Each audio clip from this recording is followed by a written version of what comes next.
It's that time of year where everyone and their mother is making an MLB Top 100 prospect list. Today we're reacting to every single one of them and where the Red Sox rank.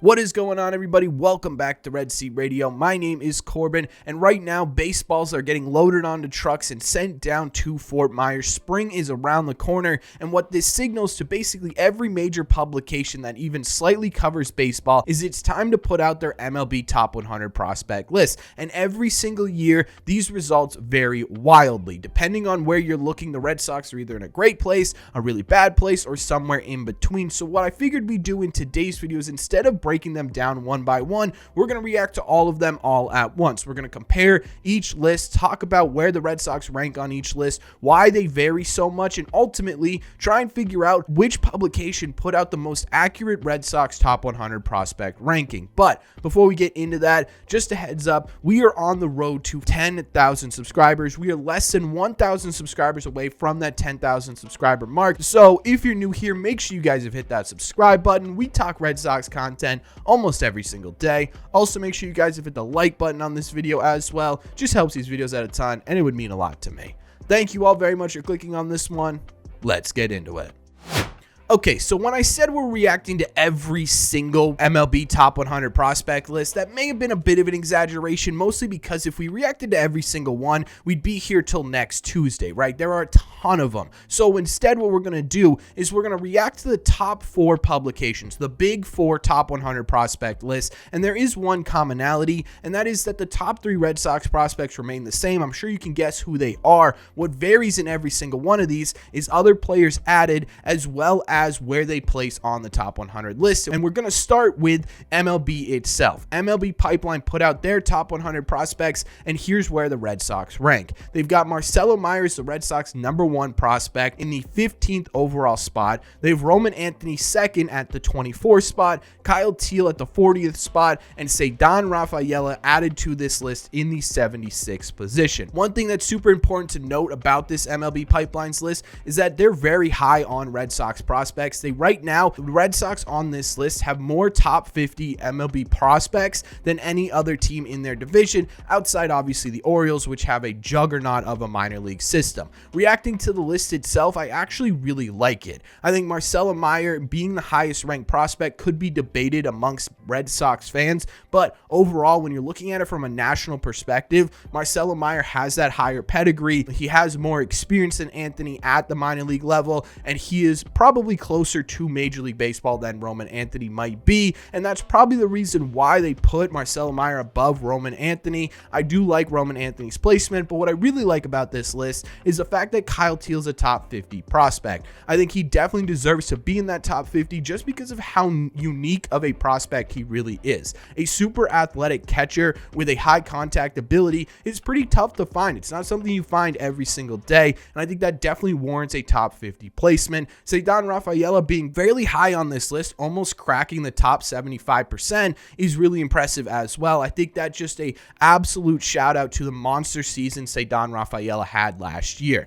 Another thing I wanted to point out about the MLB Pipeline's top 100 list is that they also did their executive poll that they do every single year, and the Red Sox were actually ranked tied for the most underrated system in all of Major League Baseball, and I actually think that's a really interesting assessment, considering we as Red Sox fans kind of understand how deep the positional player minor league system for the Red Sox might be, but to see it on a national level is really awesome, because there is a genuine possibility that by the end of the year, you're going to see a couple more Red Sox prospects make their way onto the top 100 list. I'm looking at guys like Miguel Bleis, I'm looking at guys like Yoel Cespedes and Nazan Zanatello, but you also have really interesting depth. Blaze Jordan, Nico Cavadas are examples of that as well. So overall, we're looking at MLB Pipeline's list. I don't have any problems with it. I don't have any issues with it. And I think having them as one of the more underrated systems in Major League Baseball is really, really intriguing.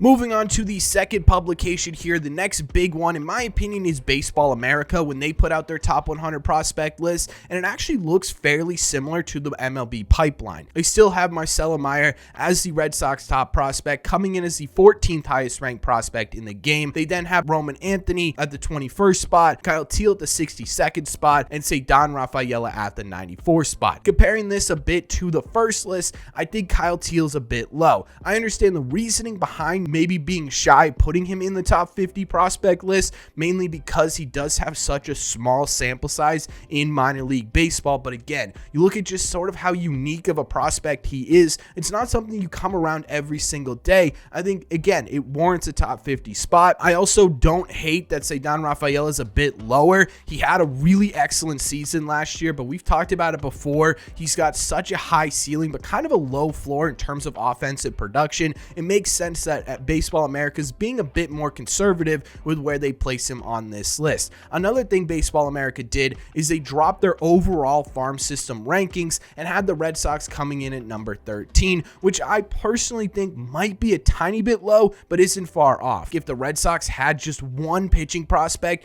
in the top 100 prospect list, they'd be a top 10 farm system in baseball. The problem is they don't, right? They're getting fully dragged down by the lack of pitching depth in their minor league system, and that's highlighted here with Baseball America, so I'm not going to sit here and argue with that too much. Because it's so similar to MLB Pipeline's top 100 list, there's not really much to argue with here aside from Kyle Teel, who I think is ranked too low.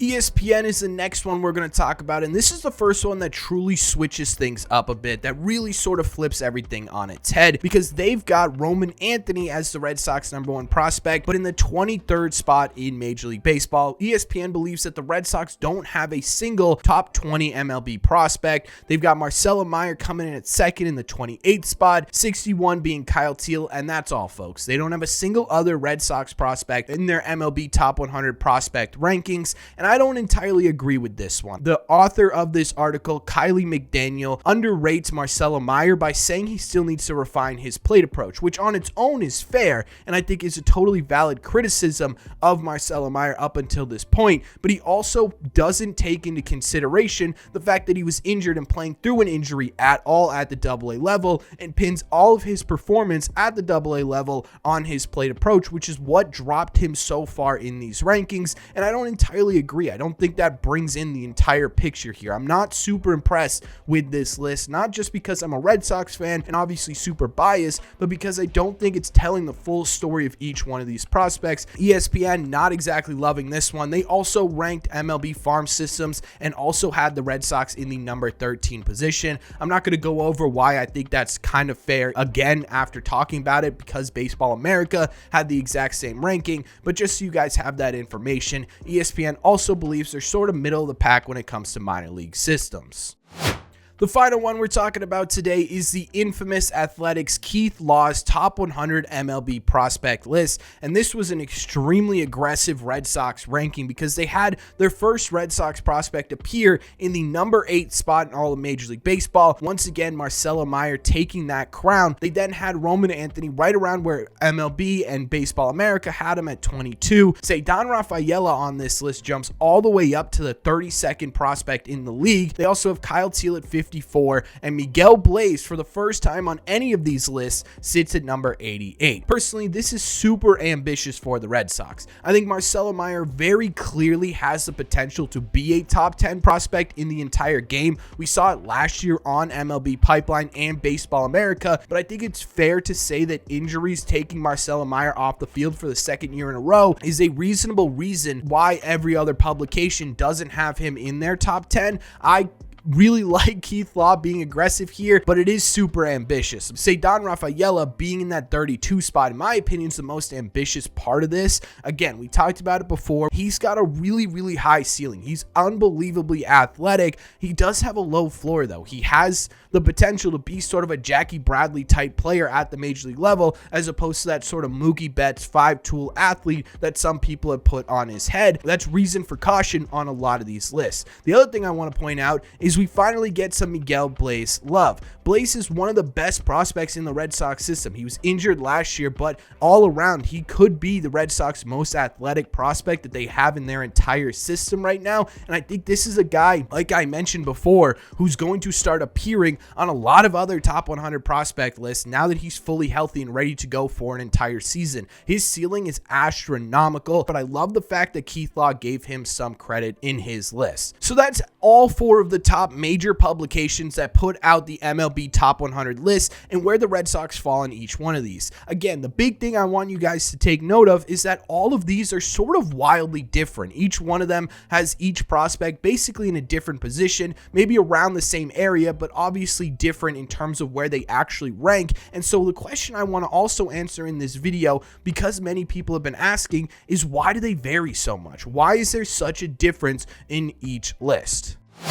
The answer to that question is both simple and complicated at the exact same time. The simple answer is because all of these come from a different perspective. The more complicated answer is because if you take a look at these lists, the first thing I want to point out is that both ESPN and The Athletic top 100 prospect lists were written by one person. That's one person who has to go through every single MLB team's farm system to try and bring in 100 different prospects. It gets really difficult to really sort of encapsulate the full picture of each individual farm system if you're just one person trying to put a list together. MLB and Baseball America, I'm assuming, have a bigger team that goes over, and maybe they have a team that covers the AL and a team that covers the NL and then comes together and collaborates on their list, but still you're getting different perspectives there as well. And what this leads to is it leads to different lists valuing things higher than other ones. Keith Law could look at the Red Sox farm system and value potential in abilities or attributes higher than their actual on-field achievements so far, whereas ESPN or Baseball America could be looking at the Red Sox farm system and really honing in on their on-field performances. Who had the better on-field performance? Who was able to stay on the field the longest, right? So what you're getting is totally different perspectives depending on where you look. Now, because of this, when I take a look at every single Red Sox farm system ranking, I take it with a little bit of grain of salt. The best way to do this is sort of look at them all together, pull them all together, and then try and find the middle ground in each one of those. Basically, what I'm saying is, if you look at all 4 of these, Marcelo Mayer's probably a top 20, top 15 prospect in the game. Roman Anthony's a top 25 to 20 prospect in the game.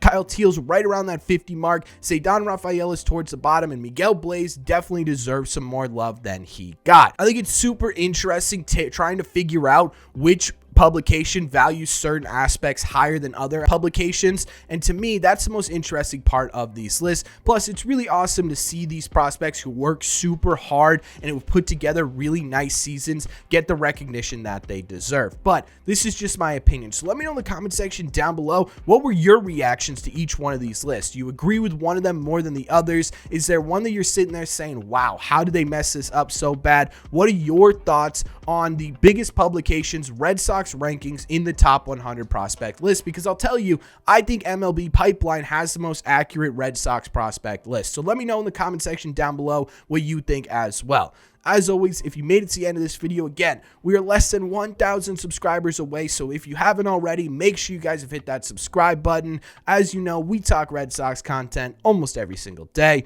Also, make sure you guys have hit the like button on this video as well. It helps these videos out a ton, and it would mean a lot to me. Thank you all very much for clicking on this one, and I will see you in the red seats.